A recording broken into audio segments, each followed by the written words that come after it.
Good morning, everybody, and welcome to the NAWIC National PD&E webinar for February. I really wanted to focus on relationships, right? It's right around the corner to being, like tomorrow for you guys is Valentine's Day, and we always think about relationships. And so I thought there was nothing better than Dr. Amy to talk about, how to maintain these relationships. And so my name is Jessica Jacobson, and I'm the PD&E chair for NAWIC. My amazing co-chair is Lisa Thibodeau. And let me tell you about Dr. Amy. Have you ever felt awkward talking with a person who seems different? And by the way, please feel free to enter in the chat, raise your hand, put on reactions. Do you wish you could have more genuine conversations? Could you use some tools to feel confident talking with just about anyone? I can. I would like some tools. If you answered yes to any of those questions, you're in the right place. Our presenter today has worked with over 400 leaders in China, India, Mexico, Colombia, Nigeria, South Africa, the UK, and in the US. She was even in our NAWIC conference 2 or 3 years ago. I think it was 2 years ago. In Portland, yeah. Yep. And she's an executive coach helping all of us be confident communicators so that we can attract, retain, and engage talent from all walks of life, and then also promote ourselves, I would believe. When I saw her in, I can't remember which city it was, maybe Portland. I think it was Portland. It blew me away, and it changed the trajectory of my position at work. It was so empowering. Dr. Amy holds a PhD in adult learning and has over 3 decades of experience speaking, teaching, and coaching. She's created an online course, which you can find on her website, so you all can learn the skills and feel confident working with just about anyone, which is rough for us women in construction, right? On a personal note, Dr. Amy has 4 adult children who still ask for her advice, and a basset hound intern named Bruce. Please welcome Dr. Amy. Thank you. Thank you so much. May I share my slides, Jessica? Absolutely. You should have, yep. And I might chime in and ask for some questions. Let me look what's on the chat here. There's a lot of love on the chat. There's a lot of chat. You all get, I promise I'm going to give you the slides one at a time so it's not quite so overwhelming. Here we go. Discover your voice, equilibrium, and well-being with cultural intelligence. Welcome to womanhood, right? This was actually the title that I developed as a result of speaking to the Georgia, oh my goodness, it was Georgia Hispanic Construction Association, and it was this women's group.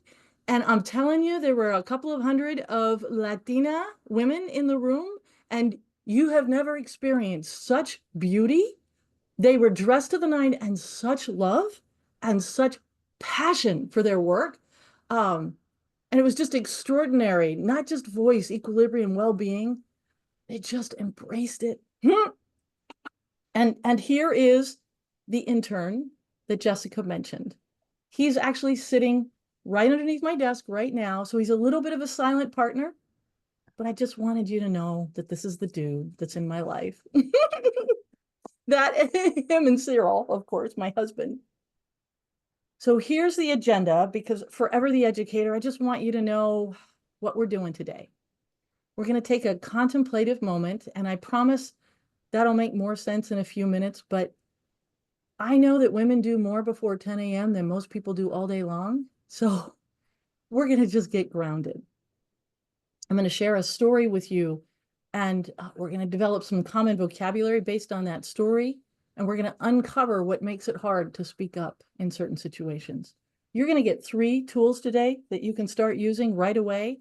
And You're going to provide me some feedback. We're going to do a trade. I'll give you my slides if you give me feedback, and that way I can become an even better presenter.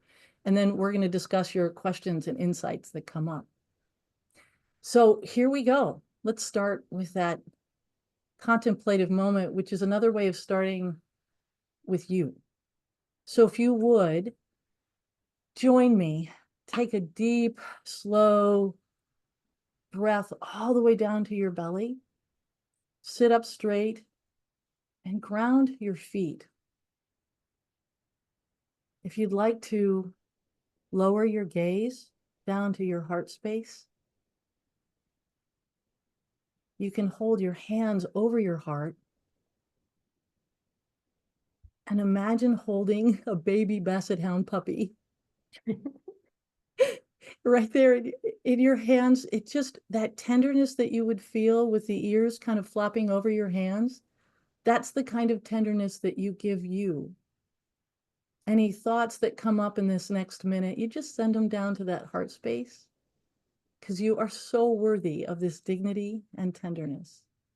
And we're going to take just a minute, literally a minute, for you.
Mm.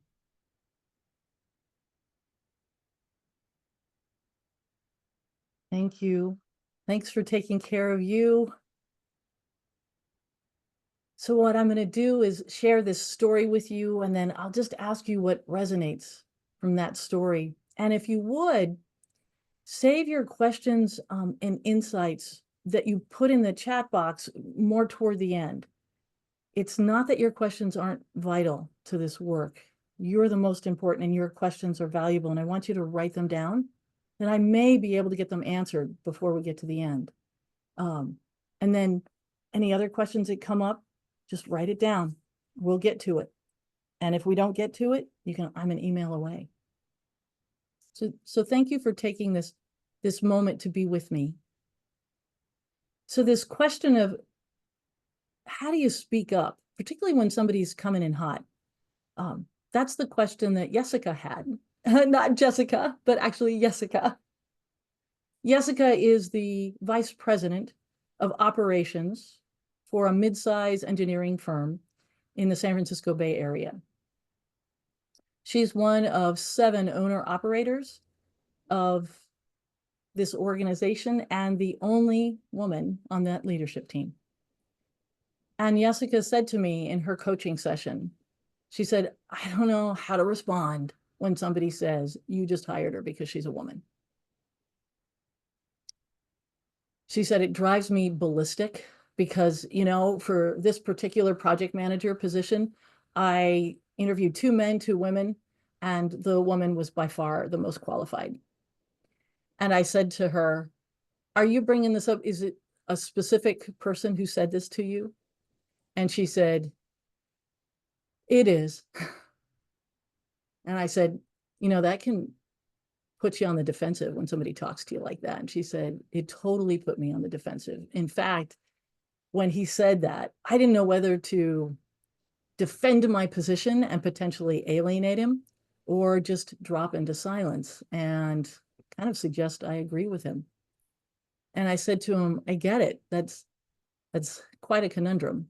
And, there's another way to respond. It's called the third way. And she said to me, come again? And I said, well, there's the two that you've already said, kind of silence and violence, and then what's called the third way. And you know, the silence response is when you withdraw when somebody makes a remark, or you just avoid it altogether, or you mask your pain, right? The other response is the violent response, where you know, attacking somebody or trying to control them or label them. Well, in both those cases, those reactions track back to the fight flight part of our brain, the oldest part of our brain. So it tends to be our default mode, and makes us think we really only have those two options, right? This binary option of either in or out, and makes us, it confuses us. Well, the response that tracks to the relatively newer part of our brain is the contemplative response. And that's what's called the third way. It's when you actually slow down, you take a breath, and you take a moment or minute or hour for you, whatever it takes to get your feet back under you, so that you can open up your perspective, soften your gaze, and maybe even bump into some compassion. Because when someone comes in hot, compassion for you, you've been zinged, and even potentially compassion for them, because in reality, hurting people hurt. It's in this space that you create for yourself. It's where your power lies. This compassionate response. And Jessica said to me, what does that sound like? And I said, it sounds actually a lot like what you've already said to me. You're bringing this to me because you clearly feel that we need more women in construction. And she said, absolutely. And I said, so then let's take that understanding and let's acknowledge that person and say, you know, you're right. It is important to me that there are more women in construction. We need more people in construction. So that means we're going to need more women and people of color in construction. And you got to know that I also interviewed both men and women for this position. And the woman that I ended up hiring was the most qualified person. And you know what? If you want to know anything about her background, her credentials, her story, you're welcome to ask me. I'll fill you in. And I said to Jessica, how does that land on you? And she said, that's awesome. It's like you create this win-win. And I said, that's exactly it. In fact, that's the tell for cultural intelligence. When you've created this circumstance, this situation where both of you walk away from the conversation feeling valued and seen, you know you've done your work. She said to me, thanks, Dr. Amy, that totally answers my question. So just to review, for a culturally intelligent response to create that win-win, you're going to do three things. When somebody comes in hot in an email or just up in your grill, comes into your office, right? You're going to slow down and you're going to take a breath. You're going to work to bump into some compassion. And it does take some work, some self-discipline at times. The second thing you're going to do is you're going to listen to understand. You already understand your perspective. See if you can wrap your mind around some element of their perspective. And step three, you're going to affirm their experience and your own. Validate, give credit to both, because there's some aspect of what both of y'all are feeling that's completely legitimate. So I run an interactive program, and since Jessica, I don't know actually how many people in the room. You told me there's over 200 people signed up. So perhaps let's just use the chat here. I'll ask you, in that story, what struck you, kind of resonated with you? And put it in the chat box. Jessica, will you help me read? Yes. And I'd love if you could use their name. Absolutely. I can start with mine. Mine is that pausing to respond versus react, right? Yeah. Gorges says, listen to understand. Joyce Perriera says the unsureness. I feel that way all the time. So Joyce is spot on. It is a time where you need to slow down, and you're going to feel a little weird to slow it down, especially in our culture. Adriana Perez says, we listen and we don't judge. Amy Hemmingfield says, taking moment about reaction before actually responding. Using empathy to validate both perspectives by Ariel. Thanks, Ariel. Yeah. The violence and the silence reactions are very easy. Never thought about giving myself a third option. Kyle Kabak. Who said that? Kyle Kabak. Kyle, yeah, you're right. It's not, the third option isn't often presented in our society because we've got a kind of default mode of reacting. Yeah. Miss Doreen Bartolda said it's so hard to create that win-win and to make both feel valued. That is hard. Yeah, Doreen, no, yeah. Thank you, Doreen. Ivette says, sometimes I feel like a pause and wait too long to respond and the moment passes. Oh, can I address that? Mm-hmm. So when you're in a tough situation, you always have time. There's never any sense of urgency. You can always come back to a situation, whether it's 24 seconds, 24 hours, or 24 years. You can always come back to a healing place in a relationship. Don't worry if you, as you're practicing and learning how to do this, if you don't get it right, it's okay.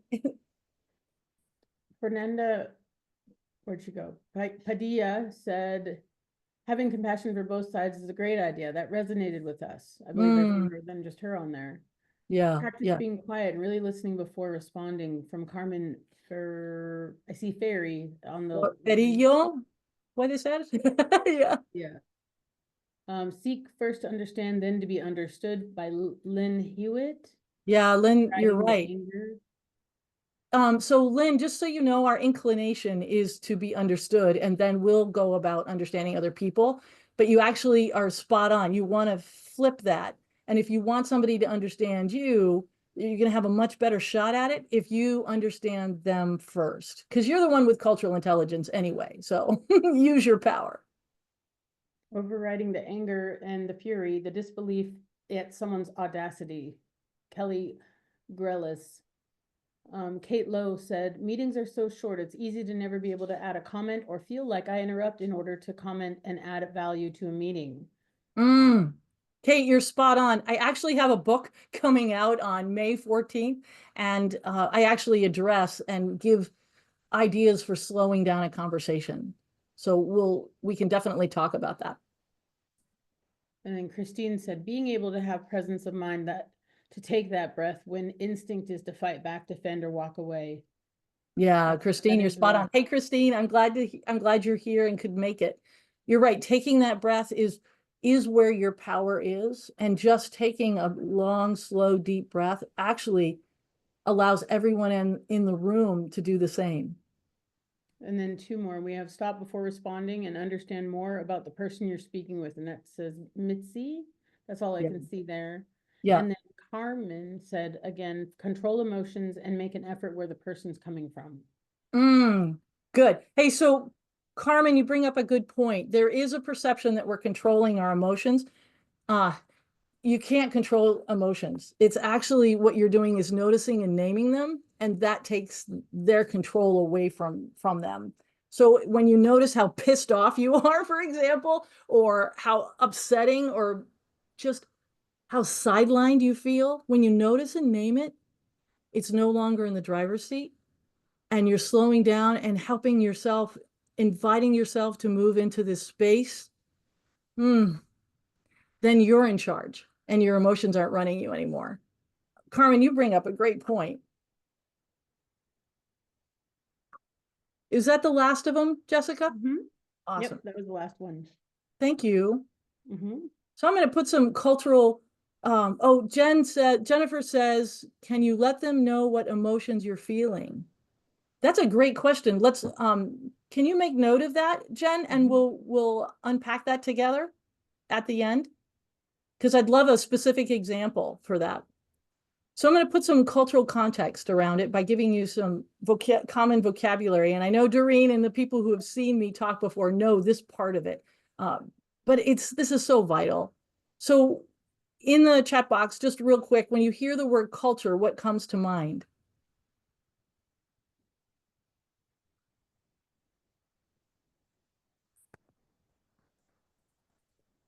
Differences, background, race, ethnicity, celebrations, dress, music, expectations in your community, where you are from that molded you, family, company,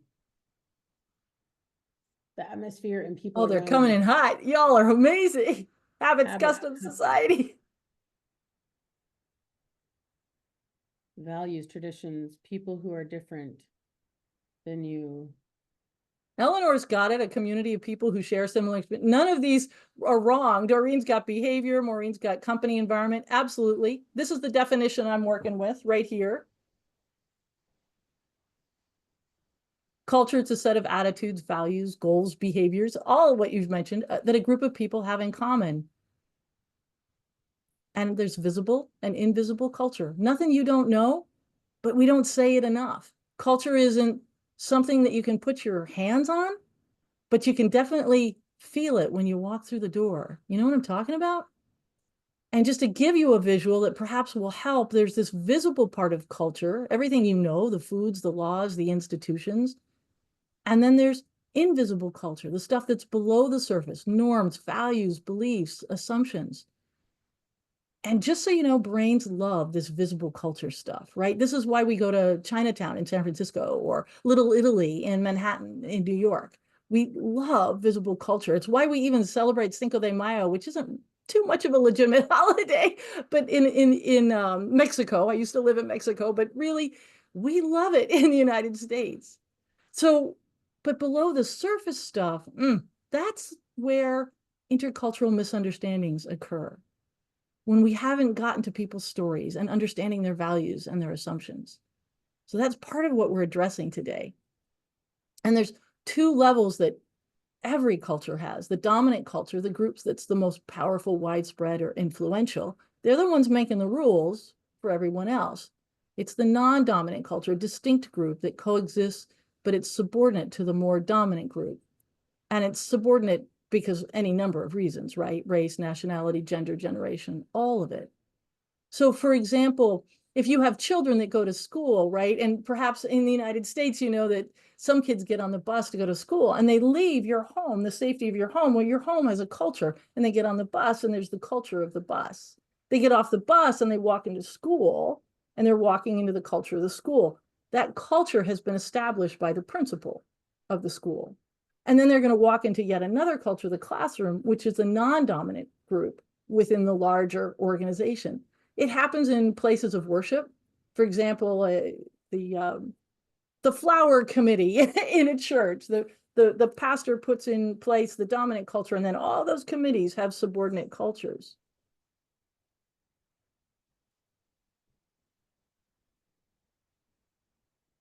All of that equals diversity. And in the United States right now, we're struggling with this concept of diversity. So let's just get it defined. There's both visible and invisible diversity, and it's all legitimate and it's all important. Although organizations tend to be focused on visible diversity, perhaps because it's great photo ops, but you actually need it all.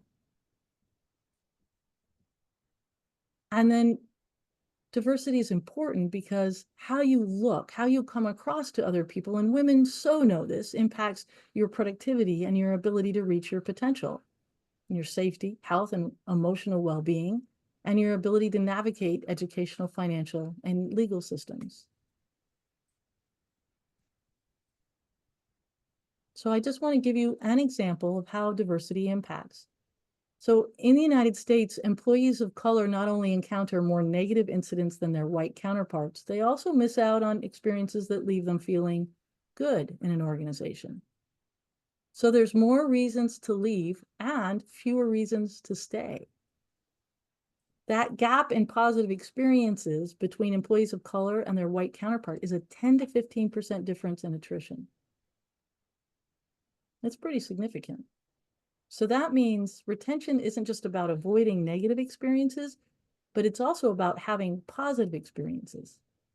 And when I'm talking about positive experiences, I'm talking about career mapping.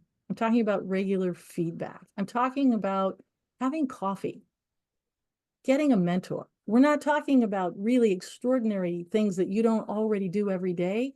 It's just something needs to be done with a little bit more intentionality to hold on to your employees of color, because their difference is impacting their experience. So what in our culture makes it hard to speak up? Here are the 5 stages of cultural intelligence. Cultural intelligence, like emotional intelligence, it's not something you just have, it's something you develop over time. And you develop it with practice. And you'll recognize these 5 stages. In the story, we were talking about somebody adapting their behavior to the circumstances. So that's where we're headed. But at first, we've just missed differences completely. We may have grown up in for example, in the US, a white working class community and never been exposed to differences. Then there's folks who have been exposed to differences, but who tend to be judgmental of those differences. And they make polarizing remarks. They might say something like women drivers. Just ouch. It's just off-putting. Then there's this mindset called minimization. And you can see how we're moving through them. Minimization is not as judgmental, but they definitely see differences, but they're downplaying them. They're de-emphasizing those differences. Excuse me. Downplaying differences has a significant impact on people, and we'll do a little bit deeper dive. And then this is where Jessica was headed, moving toward acceptance, accepting people's differences, allowing them to just be, and then bridging across those differences is an example of the third way is how to bridge, where both of you walk away feeling valued and seen.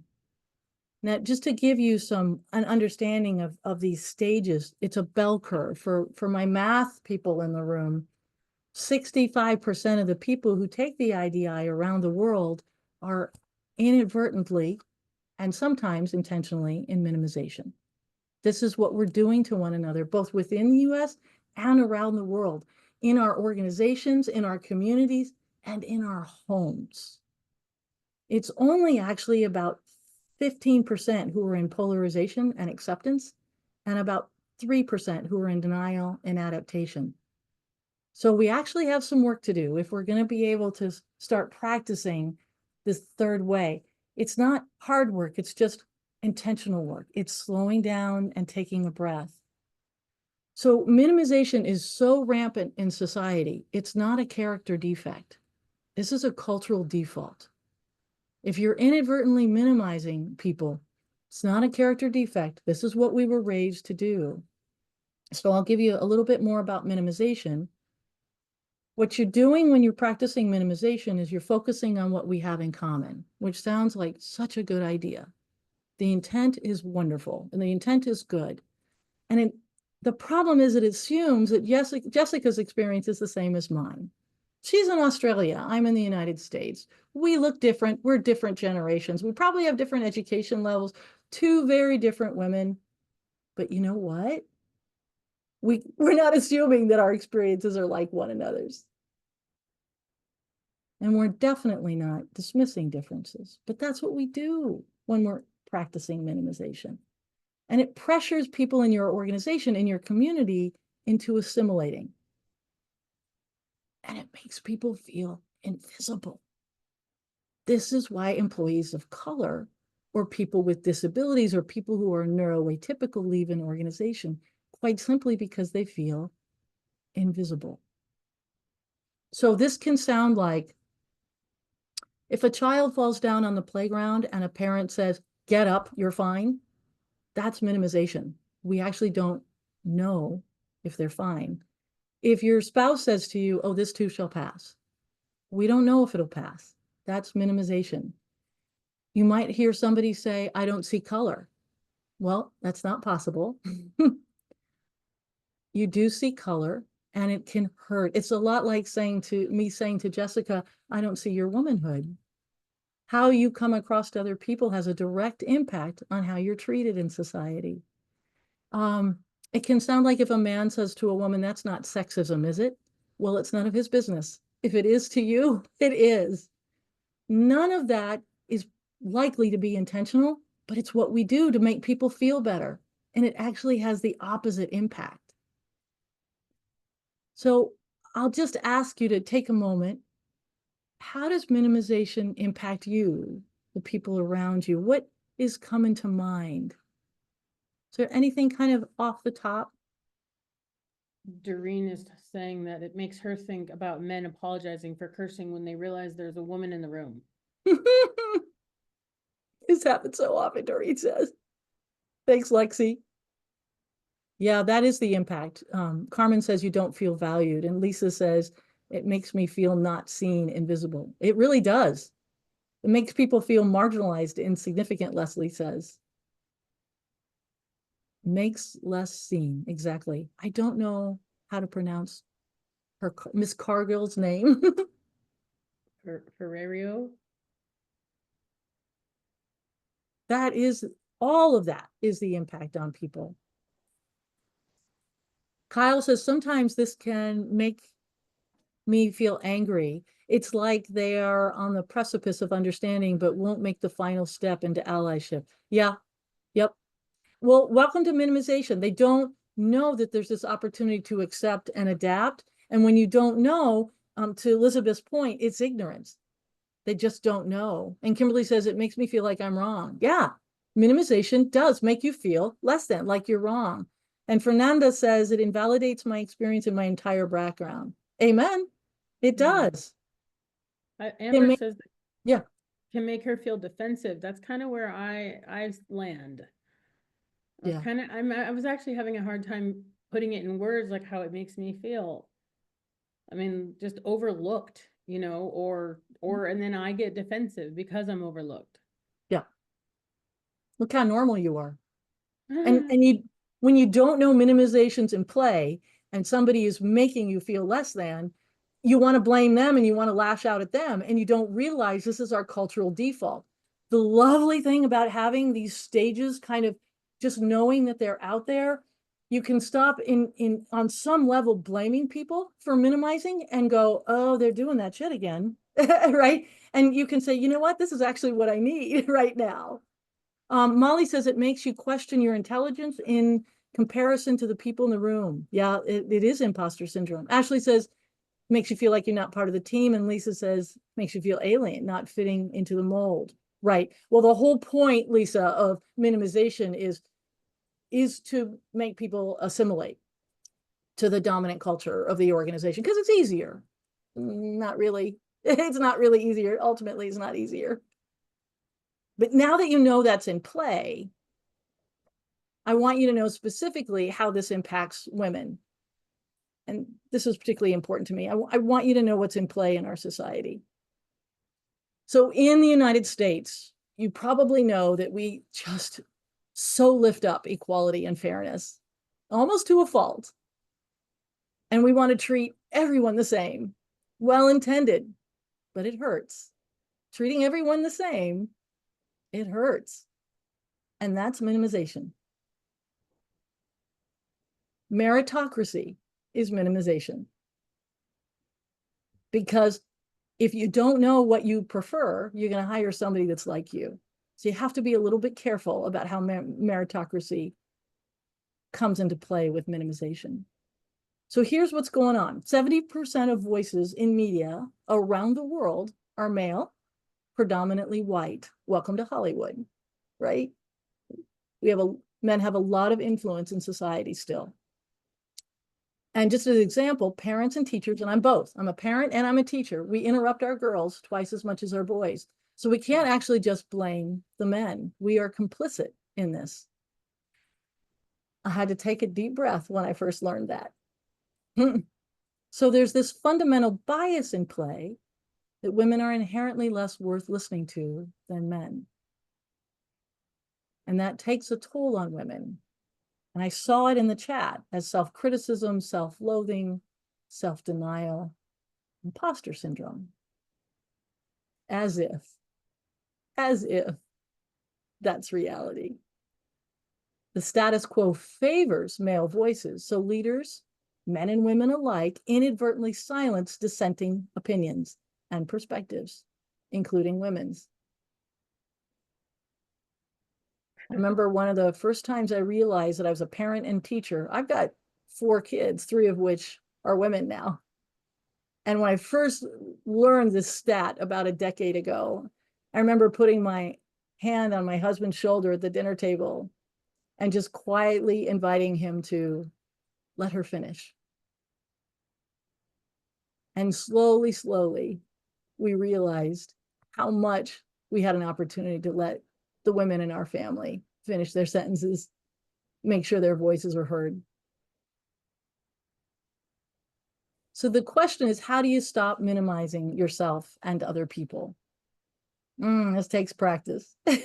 Accept yourself and the other person just as we are. You're valid just as you are. So I'm not here to suggest that you're done. I'm here to suggest that you're perfect, just as you are, broken and beautiful, all in there together, just as you are. You're worthy of acceptance, and you can adapt your words and actions to show you, yourself, and the other person genuine respect. And this is exactly what I was coaching Jessica to do, was to allow that guy and all his indignity, his behavior, to feel accepted and legitimized, and adapt her and as well as her own perspective, and adapt her words to show genuine respect for both of them. So I'm going to operationalize this for you. I promised 3 tools. 3 tools for cultural intelligence: stop, listen, affirm. STOP is actually an acronym, and Doreen knows this well. She's been in on my training. You're going to slow down, take 3 breaths, 3 deep breaths, and observe your feelings and assumption and the other person's reaction. And in that moment, I want you to check that you're safe. If you're not physically and psychologically safe, get out of that situation. If you are safe, you're going to proceed with curiosity and wonder. This is what Jessica was doing. This is what she can do. She was safe in that conversation to affirm. The next thing you're going to do is listen to understand. So listening for understanding is the goal with cultural intelligence. However, this is what we tend to be doing. We tend to be listening to be right, listening to speak, or like Garfield, not really listening at all. Listening for understanding is in that moment where you've slowed it down and you appreciate your own feelings, that gives you the bandwidth to hear them out. Hear them all the way out. And then you're going to affirm. You're going to affirm their idea and credit yours too. Put them first, because they don't have some cultural intelligence. Put them first. What's really cool about cultural intelligence is when you hear somebody else's story and you allow them to finish, that compassion that you've just given tends to come back around to you. It's kind of cool. So here's where we're going to trade. I'm going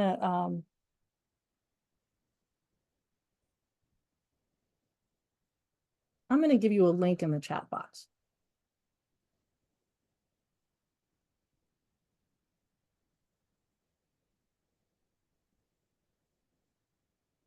Thank you for chat. I'll get there. I'll get there. I'm usually presenting in person, so there it is.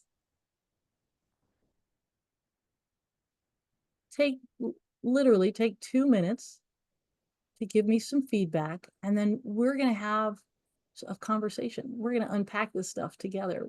Your questions. I sent that to everybody. Thank you.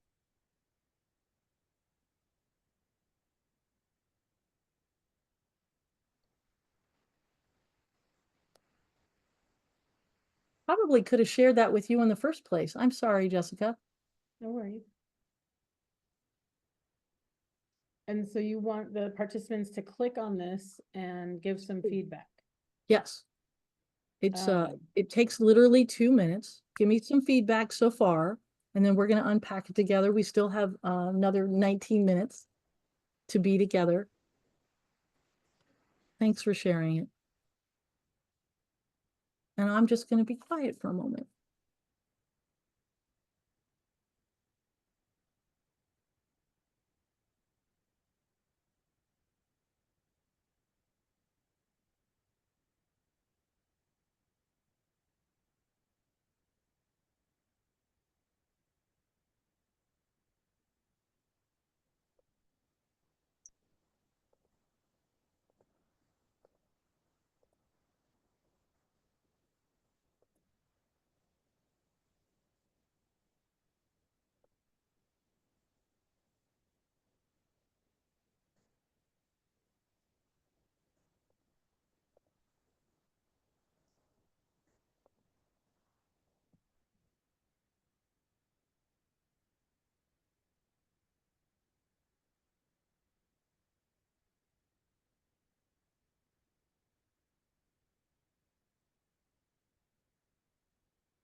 Miss Joni, I think it says, it will be available.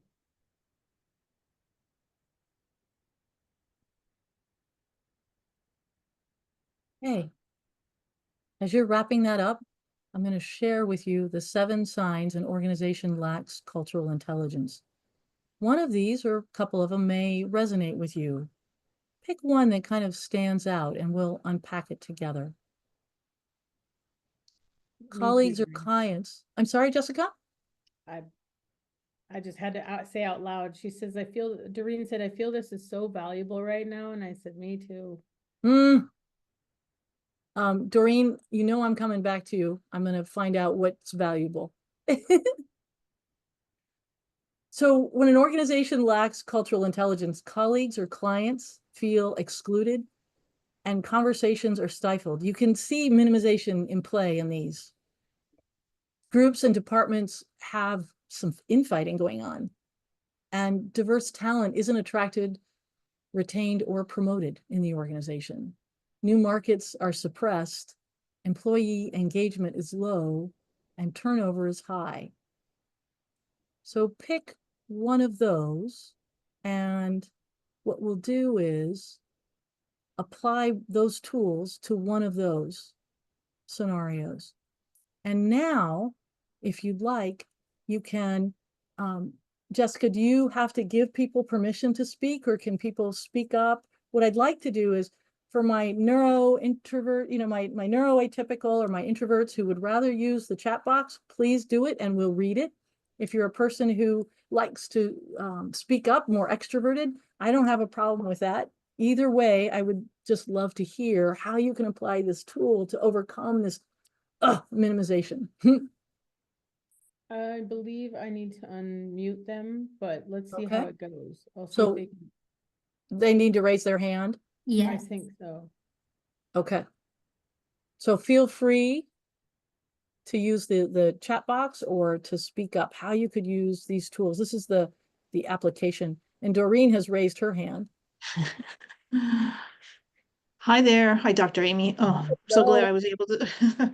So yeah, I definitely want to talk to you more, but I just wanted to answer your question. I just feel I guess the current times we're in, people are feeling more empowered to minimize. Is that the best way for me to put it? A great way to So, say it. Yeah. okay. And yes, I've taken your courses before, but this is such a good refresher. And I feel like it's like working out. You don't keep your muscles unless you keep going back to the trainer. So, Mm, mm. so That's a I appreciate this very much. So thank you. Thank you. Doreen, you bring up a really good point that it is something that you have to practice. And I can come across really hypocritical if I'm not practicing this every day and in every opportunity. It's amazing what the Lord provides almost every day. I'm not necessarily humiliated, but definitely humbled each day. Yes. And you bring up a really good point. Minimization is definitely being emboldened, and I would suggest even polarization is Mhm. being held up as an okay way to behave. Yes. That's kind of heartbreaking for me to watch. You're right. Mhm.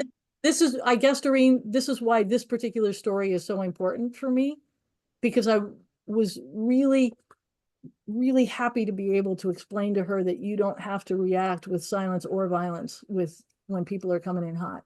As more in society, people are being given permission to come in hot with one another, doesn't mean you Mhm. have to play. You don't have to play. Yes. Thank you for that. Thank Mhm. you. Jenny says, can you go back to slide the 7 signs? Absolutely. Thanks, Jenny.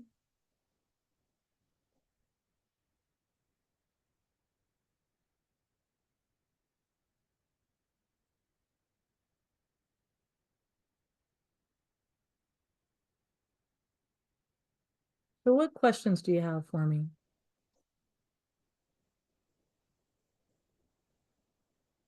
Kate says, especially in the construction industry, I feel more are aggressive out of the gate than solutions based on calm, cool, collected.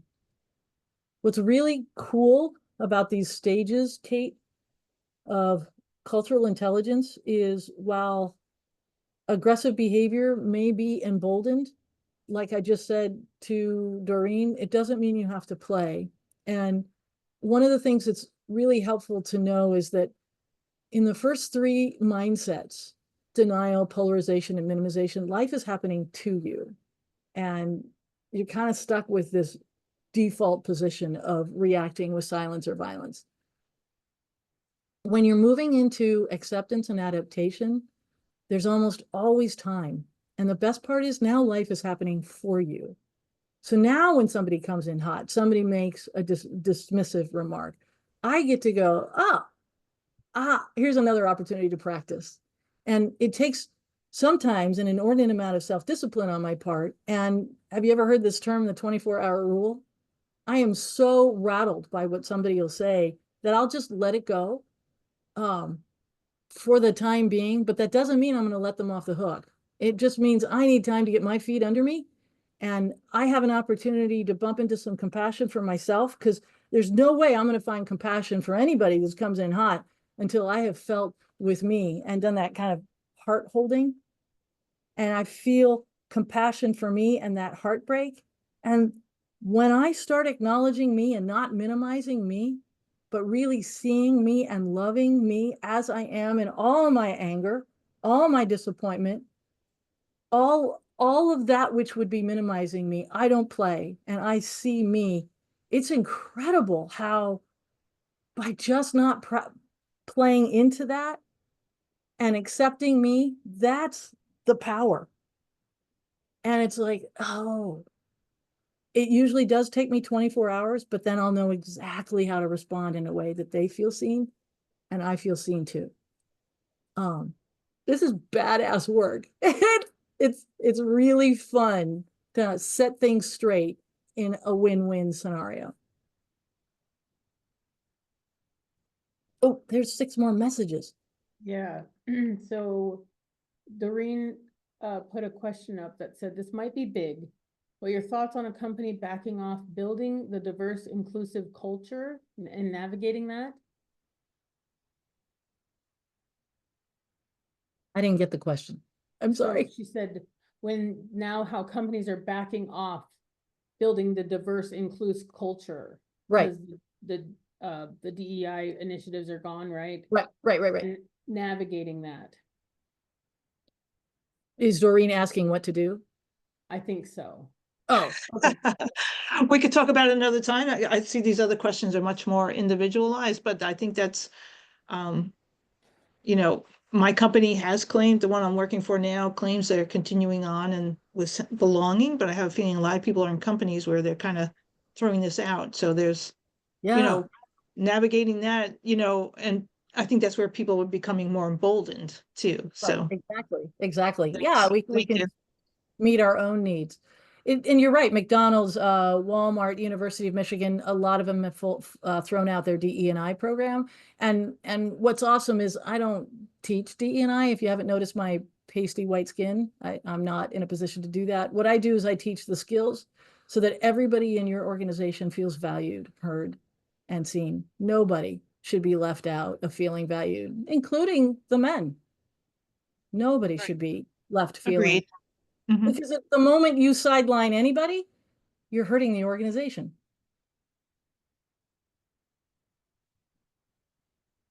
How'd that land on you, Doreen? No, I agree. Yes, thank you. Okay. Kelly Mhm. says, from the perspective that silence is complicity, what's a good way to enter into a conversation when you witness someone else being victimized and is clearly struggling with how to respond with the intent to either diffuse or just making it? Kelly, it's so good to have you here. Thank you. Can you unmute Kelly? Kelly doesn't mute very easily. She's got an awesome voice. Are you thinking, Kelly, of a specific example?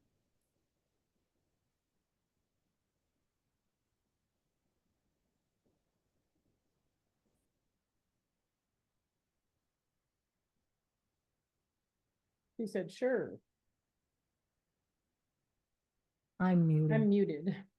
Okay, there we go. Can you hear me now? Yep. Yes. Hi, Okay. Kelly. Hi. So good to see you. So great for you to be here today. I'm so excited. So, where this question comes from is I feel like oftentimes there are situations where I feel like I go out and I seek to educate myself and I'm curious and I want to understand how to be better at this, like everything that you're talking about, right?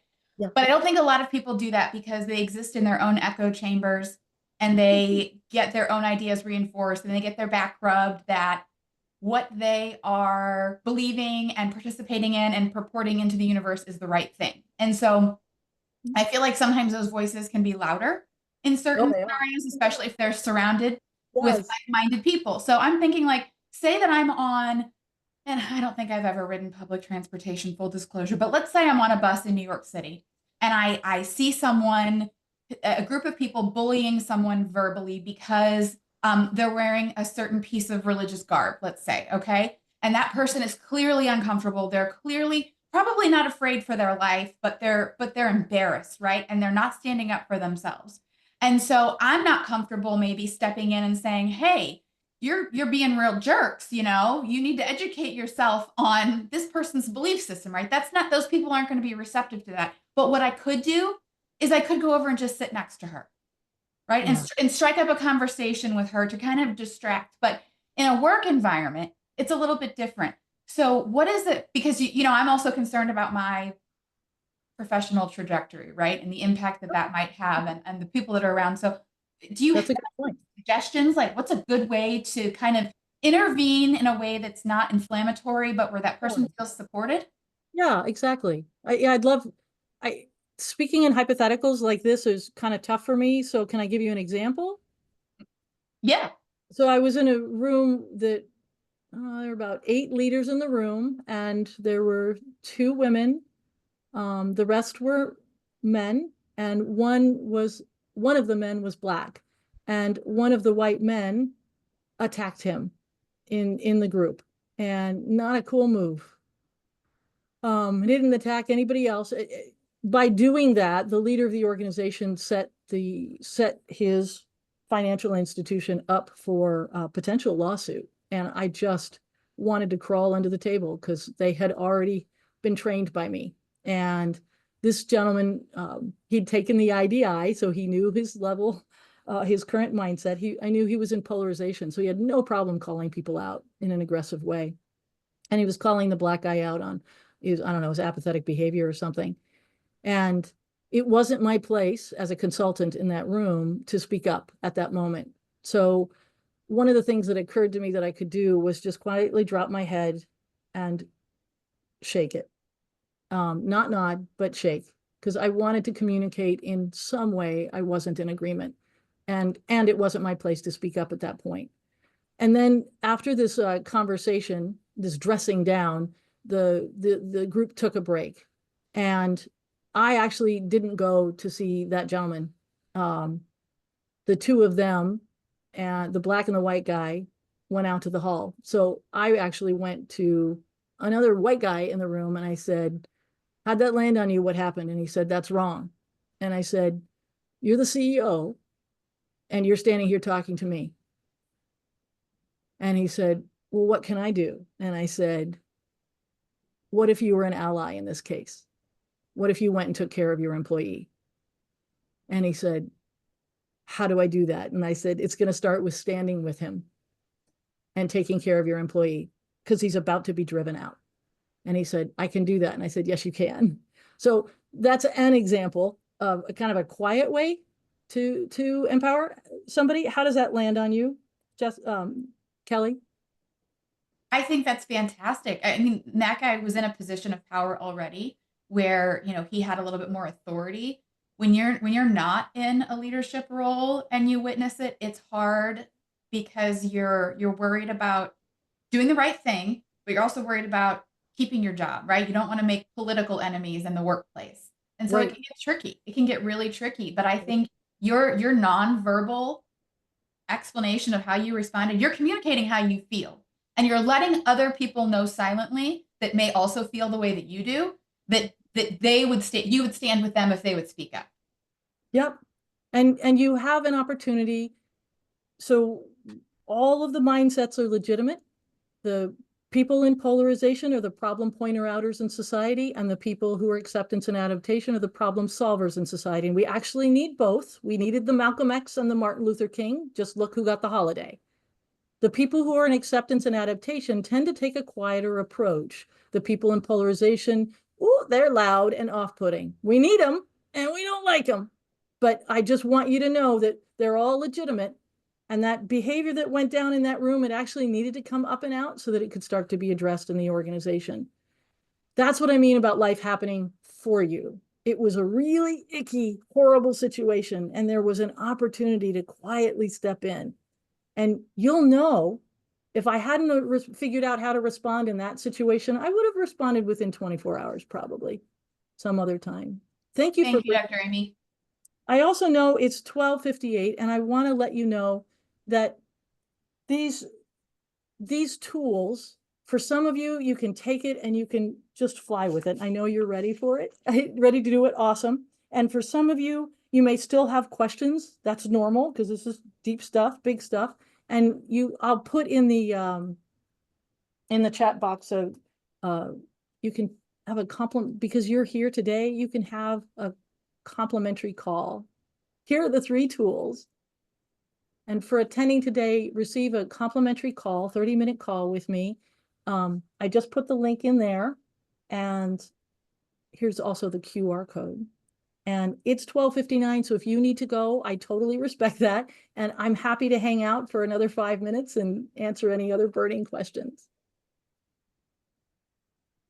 You know, what's funny is I got that same fire,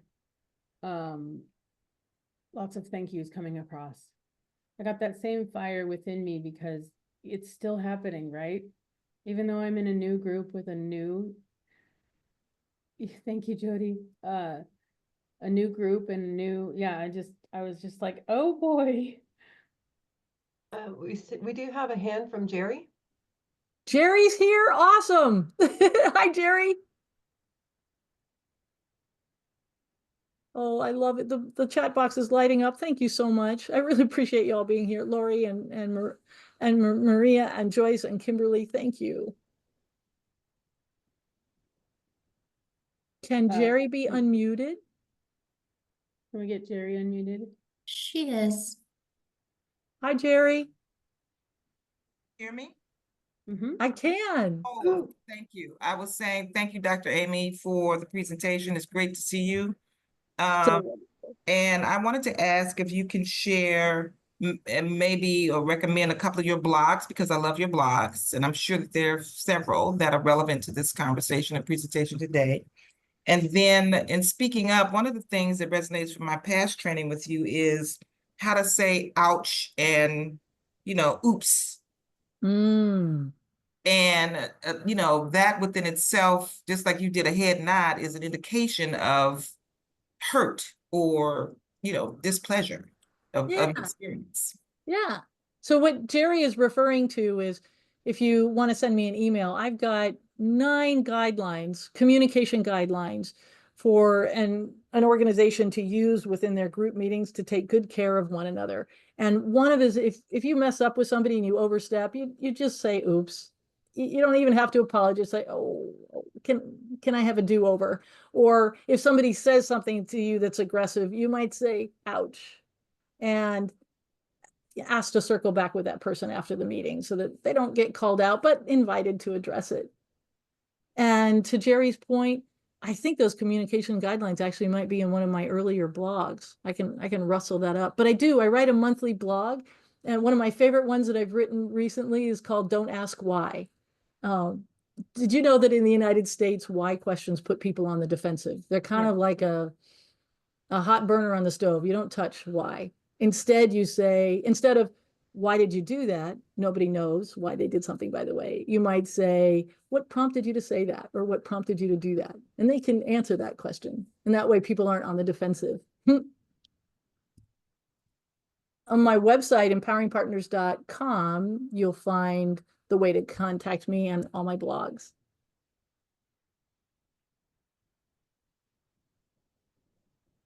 Jessica, are there any other burning questions? We got to wrap up because people have to get on with their day. I don't see anything, a lot of things. That's Jessica. I just shared with you the link to our YouTube to check this out after it uploads. And yeah, oh my gosh, Dr. Amy, thank you so much for your time, for this session, for this insightful, thought-provoking, these tools, right? Thank you. Yeah. Thank you for the invitation to be with you all and to be universal, be able to do this around the world. Jessica is in Australia right now, and it's like 5 a.m. She got up uber early to be here with us at lunchtime. And by the way, it's already Valentine's Day where she is. So it is. We love you, Jessica. Thank you. Thank you. And Lisa's in California. She got up a little extra early. So thank you all. Happy to be here. Thank you so much, Dr. Amy. Appreciate your time and all your wisdom. And please do reach out to her. She's an amazing resource. Thank you. Yep. And have a great week and happy Valentine's Day. Yeah, happy Valentine's Day. Hope to talk to you really soon. Bye-bye. Bye-bye.